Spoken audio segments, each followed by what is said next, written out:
Whenever you have occasion to send a card, remember a Hallmark card will best express your perfect taste, your thoughtfulness.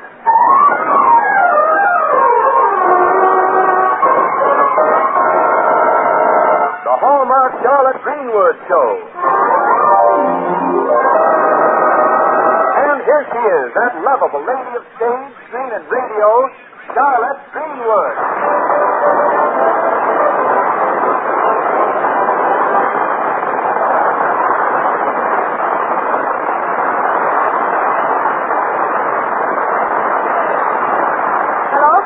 Thank you, Wendell. I know that you are all familiar with the story of the turkey that turned into a Thanksgiving dinner, but our story today has to do with a Thanksgiving dinner that turned into a turkey. I didn't have memories of many Thanksgivings.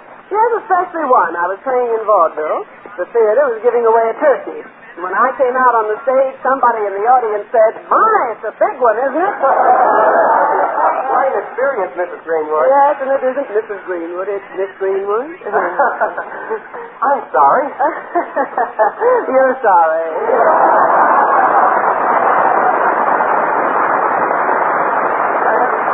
Charlotte Greenwood has as her special guest today the distinguished actor, one of the stars of Metro-Goldwyn-Mayer's Weekend at the Waldorf, Mr. Edward Arnold. Yes, ladies and gentlemen, Charlotte Greenwood is brought to you this Sunday and every Sunday at this time by the makers of Hallmark greeting cards to remind you that whenever you want to remember someone, you'll find a Hallmark card that says just what you want to say the way you want to say it. So when you choose a card, look on the back for the 3 identifying words, a Hallmark card. Yes, don't forget, a Hallmark card will best express your perfect taste, your thoughtfulness.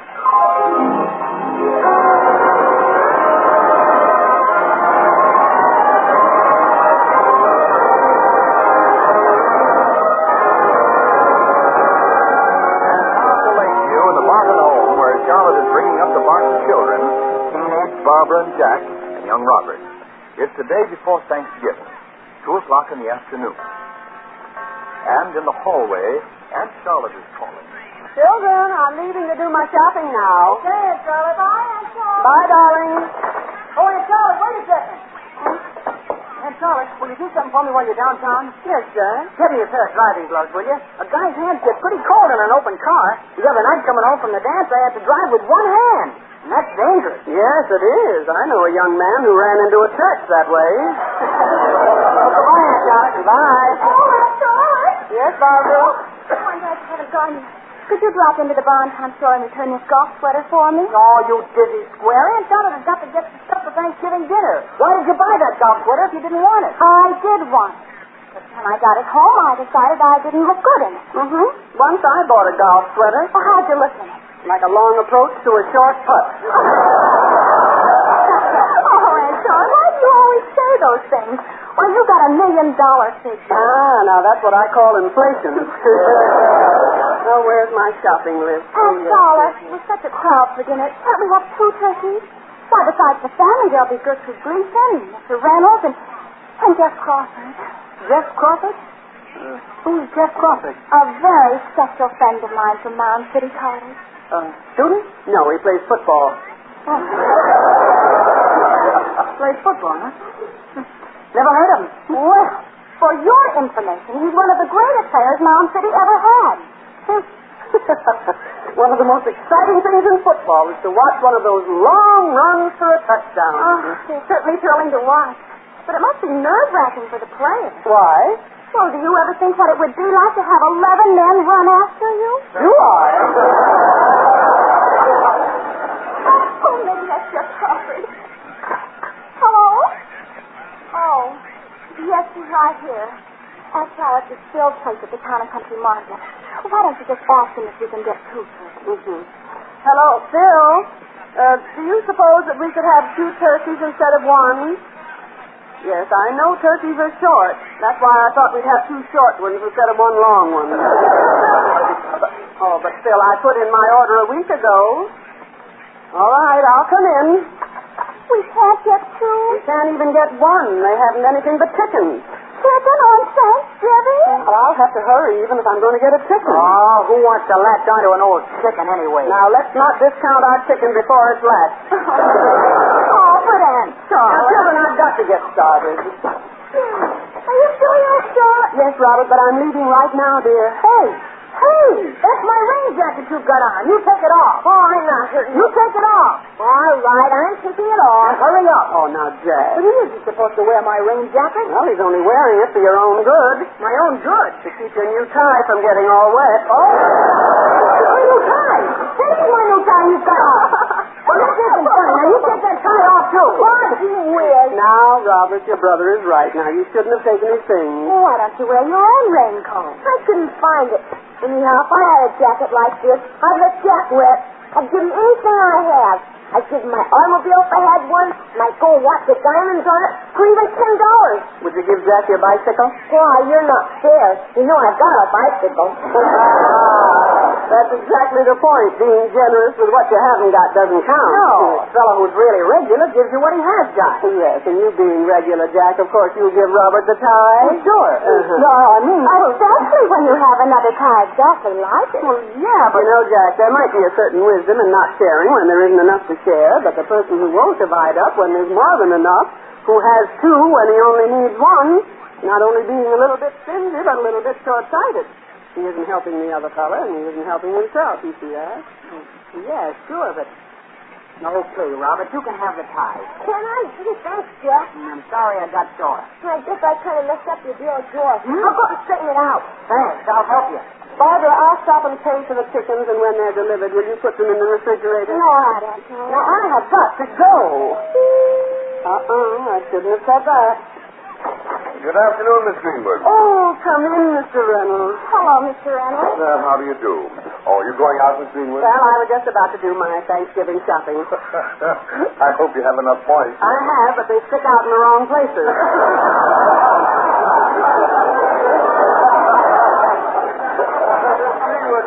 Can I drive you to the market? No, thanks. It's only a hop, skip, and a jump. A hop, skip, and a jump.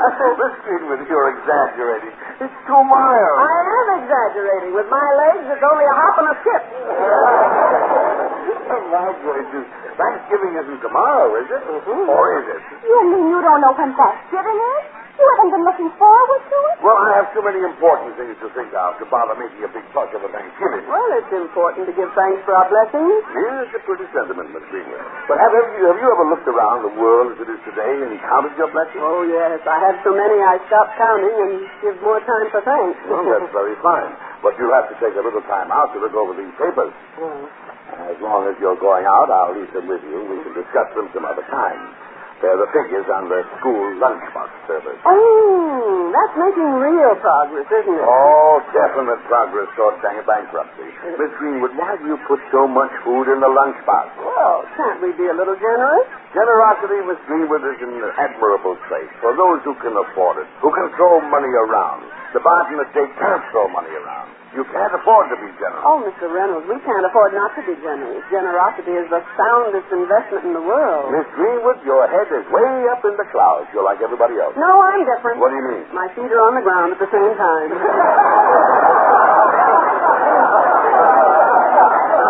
I guess I'm just a grumpy old cynic. You are not, Mr. Reynolds. A cynic is an idealist who's afraid somebody will find it out. Well, maybe so, Miss Greenwood. I'll see you the first of the week. Well, aren't you coming to Thanksgiving dinner tomorrow? No, I'm sorry. I can't make your dinner. Oh, we'll make it. All you have to do is eat it. Well, I mean, I can't be here. I have an engagement. Now, there's something I can't make. Oh, my. I'm sorry. I'm catching a train for Mound City tomorrow. Oh, Mr. Reynolds, Sylvester's an expert at oyster dressing. Oh, he is? He used to work in an oyster bed in Maryland. It was the only bed in that state that George Washington didn't sleep in.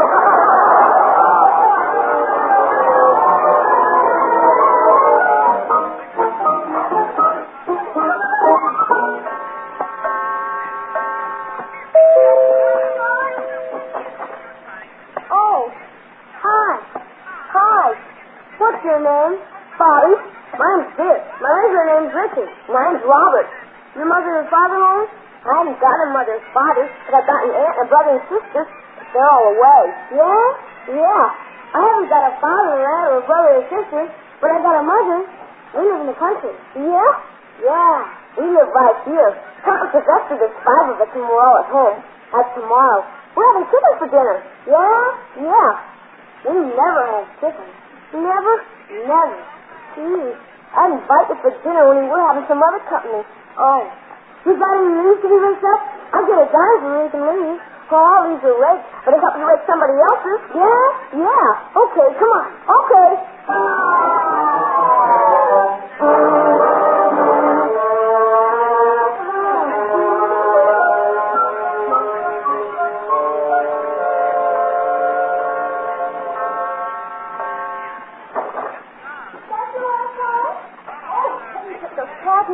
You must be positively exhausted standing all afternoon on your feet. Oh, I wasn't the only one standing on them. Close the door, Robert. Wait, Jack's outside bringing some things in from the car. Honestly, the crowds are getting worse and worse. I don't see how a person can ever get into a store to shop. The best way is to be born there. Oh, thanks, Jack. Barbara, I met Gertrude Gleason, and she didn't think she could come to dinner tomorrow because she just remembered she promised to have Thanksgiving dinner with Janet Gregory. First Mr. Reynolds backing out, and now Gertrude. Well, that's okay by me. We can handle 2 chickens. There's only one chicken. Oh, don't be silly. There's 2. I put them in the refrigerator myself. Yeah, but I gave one away to a poor boy who never had chicken, ever. Oh, you did what, Robert? Gave one away. You said when anybody has chickens, they should divide up. Oh, good grief. Who did you give it to? To a boy named Dick. Dick who? Dick who? Didn't he have any other name? Course. Well, what is his other name? Richard. His last name, Robert. What is it? Where does he live? I don't know his last name, but he lives in the country. Did he tell you what country? Everything about this Thanksgiving's going to turn out all wrong. Yeah, Robert spoiled it all. Now, Robert did what he thought was right, and when you do what you think is right, nothing is going to turn out very wrong. But I wanted a big party. So Jeff will think we're important. We'll have nobody. I wanted 2 turkeys and we'll have chicken. 1 chicken. Why will Jeff think about 1 chicken? He won't have a chance to think about it. Well, why not? Because Robert gave it away. But what about the other one? I bought the other one from Mrs. Talmadge next door.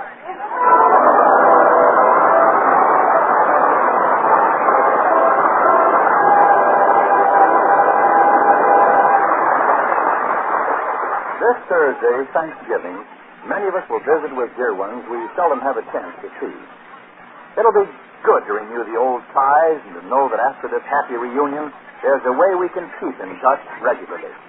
Yes, by sending greeting cards.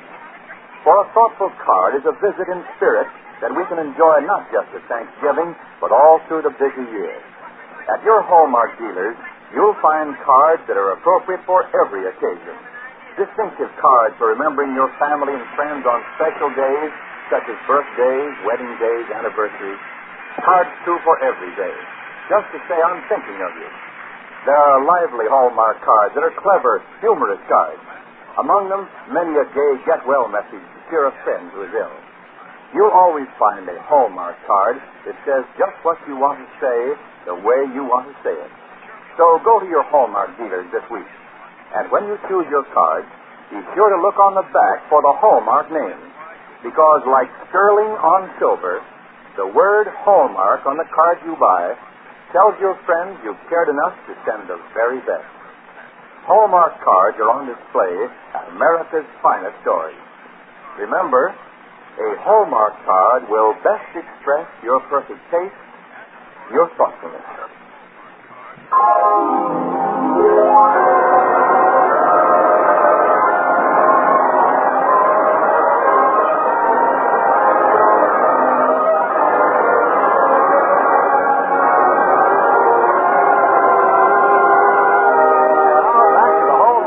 Greenwood show.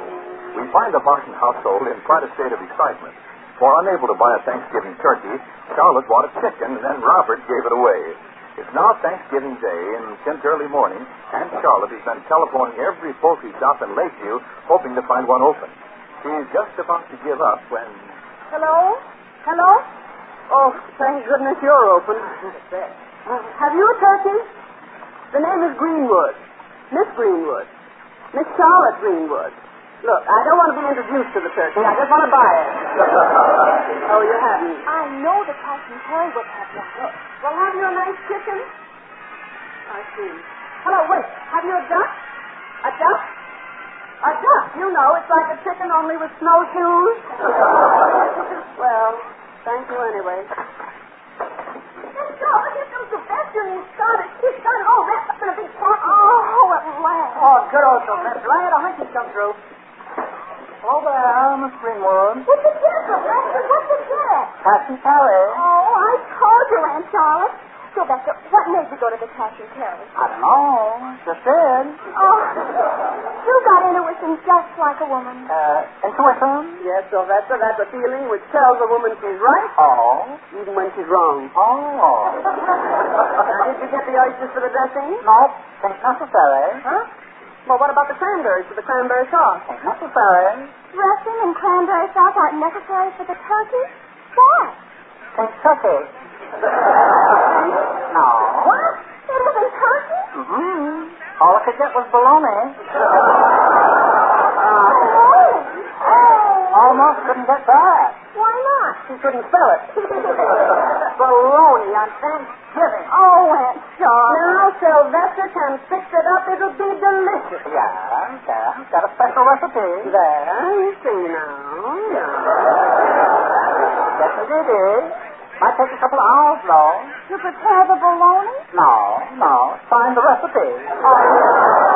Sylvester, you're a little confusing at times. More so at other times. Well, I guess maybe I better get started. Well, at least I'm glad it's only this guy Crawford who's coming for dinner. It's lucky we're not having any other company. Oh, Crawford. He's one of the biggest men on the campus. What'll he say when we serve him bologna? So round, so firm, so full of It's after 11 o'clock. We better go upstairs and change clothes. Aunt Charlotte, it's just that here before I change. Well, I think I forgot to mention that you're Miss Greenwood. Will you bring it to his attention very discreetly? I'll hold up my ring finger and say this is the only vacancy in town. I don't think it's fair. Married ladies wear rings to show they're married. I think ladies like Aunt Charlotte should wear something, too. They do, Robert, an expectant expression. Oh, Charlotte, hurry up. We can't find the fresh house. Good morning, Miss Greenwood. Oh, it's Mr. Reynolds. Come in. Thank you. I just stopped in to say that I really look here, Miss Greenwood. You must find me an old bear. Okay, if you find me a young turkey. No.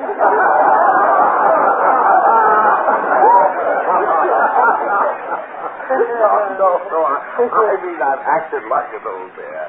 I've growled and snarled and lost the temper. Only when you're hungry. Yes, I know. And how silly it must look, a man putting his stomach ahead of everything. It might look a lot sillier if it were anyplace else.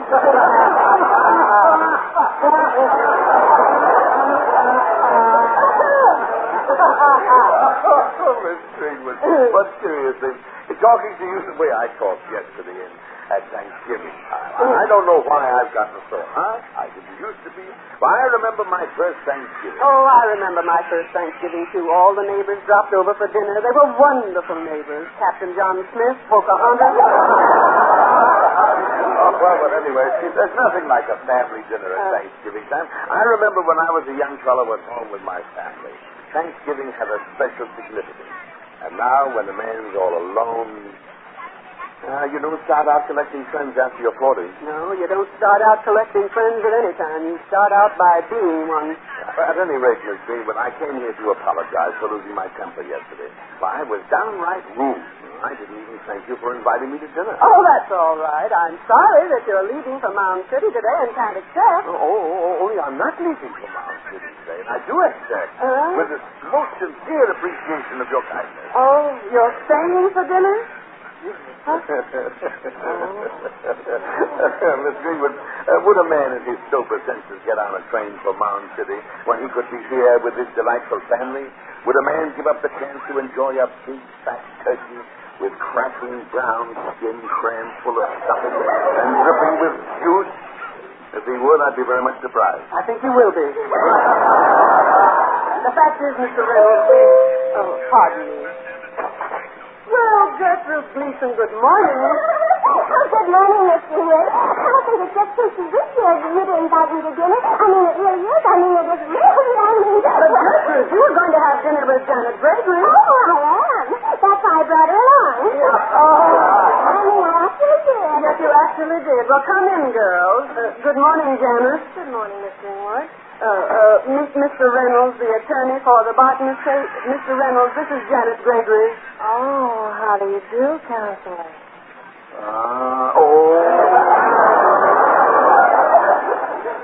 How are you, Miss Janet? Simply super, Mr. Reynolds. Oh, and this is Gertrude Gleason. Oh, hello, Mr. Reynolds. Hello. Miss Janet, I wonder if you said... Mr. Reynolds, I just adore lawyers. Yes. Now, as I was saying, Miss Janet... Don't hesitate to ask, Mr. Counselor.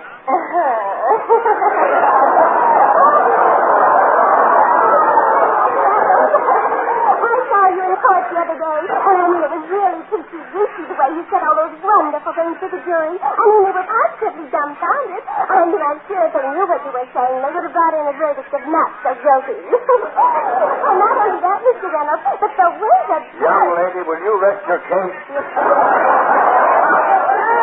Run upstairs and help Barbara. She's dressing. I never need any help. Come on, don't you see Mr. Reynolds like to be alone with Miss Greenwood? It's written all over his face what he'd do if he were alone with me on a desert island. What will I do? He'd stand on my shoulders and look for a ship.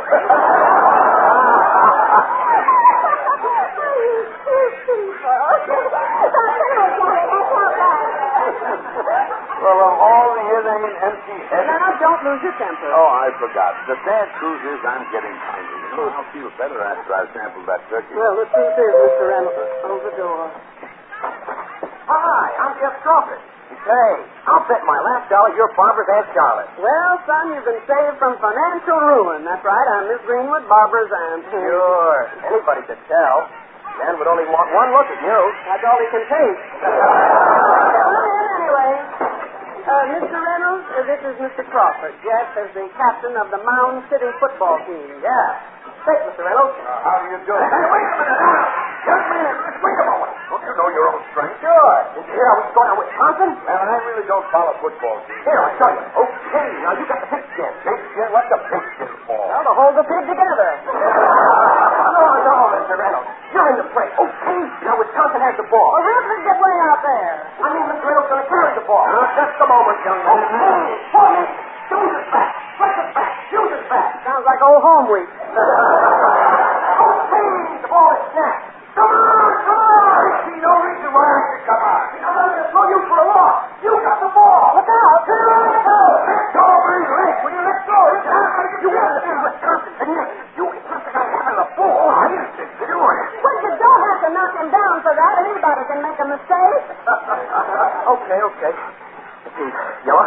What? Oh, this is not a nonsense. I refuse. I guess you're 2 weeks before dinner. Dinner? Well, that's what I've been waiting for. Say that, Miss Greenwood. Now, there's a big, juicy roast turkey coming up. Miss Greenwood, about the bologna I was fixing for dinner. And oyster dressing and cranberry sauce and, what did you say, bologna? We're having bologna for dinner? No, I saw it. What happened? I don't know. Well, we haven't anything to take its place. What are we going to serve? I don't know. How could anyone be so stupid? I don't know. But it ain't easy. Hello, everybody. Sorry I'm late. Hi, everybody. Hello, everybody. Boy, am I starved. Is dinner ready? Ready?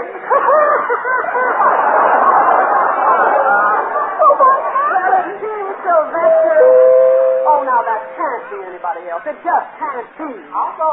Well, come on. We might as well all go. How do you do? I'm Mrs. Gresham. Yes. I'm not sure whether this is the right place or not, but have you a nephew named Robert? Yeah, here I am. Well, you gave my little boy Richard a chicken yesterday. Oh, Miss Greenwood. So that's what happened. Well, I've heard of people being generous to a fault, but in this family, it amounts to a felony. Oh, I know Richard shouldn't have taken it. Oh, that's all right, Mrs. Gresham. You just keep the chicken. You might as well. After all, with the family, there are 10 of us here. And what's one chicken divided by 10? I know that one. So do I, Smarty Pants. Oh, but you don't understand. My son must have given Robert the wrong impression. It isn't that we're hungry.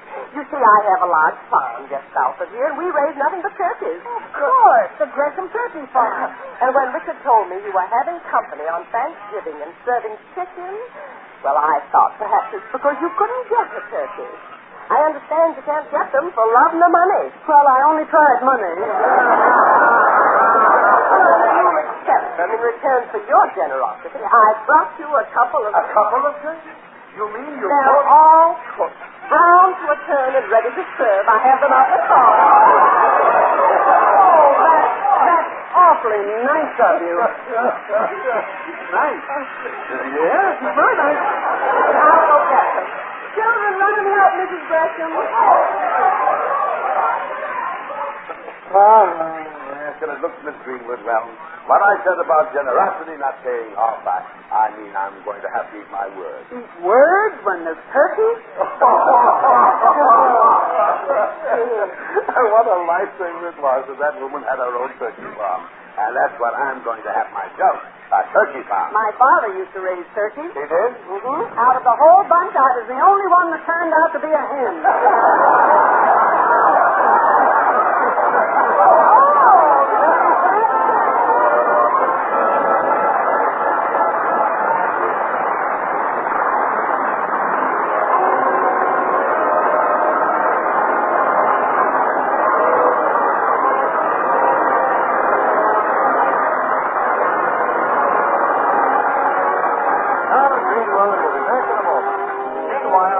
Remind you again, the next time you buy a card for any occasion, look on the back for the identifying words, a Hallmark card. Hallmark. A Hallmark card. Like sterling on silver, those 3 words are your assurance of finest quality. They tell your friends you cared enough to send the very best. Yes, a Hallmark card will